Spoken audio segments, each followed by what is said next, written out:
యేసయ్యా ఏర్పరచుకున్న నావా, గలిలయ తీరాన చిన్న నావా, యేసయ్యా ఏర్పరచుకున్న నావా, యేసయ్య సేవలో వాడబడిన, యేసయ్య బోధకు ఉపయోగపడిన ఆ నావలా నేనుంటే చాలునయ్యా.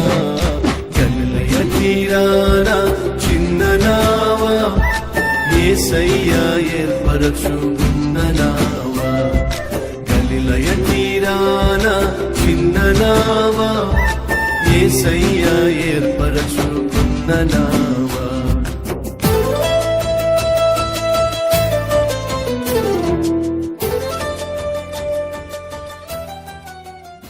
కాకినాడ నుంచి హోప్ ఐలాండ్కి మేము వచ్చామంటే ఆయన మాకు తోడుగా ఉన్నాడు కాబట్టి. ఇది హోప్ ఐలాండ్ కాదు, ఇది హోప్ ఐలాండ్ నుంచి దేవుడు హెవెన్ ఇన్ ల్యాండ్ గా మార్చిపోతున్నాడు.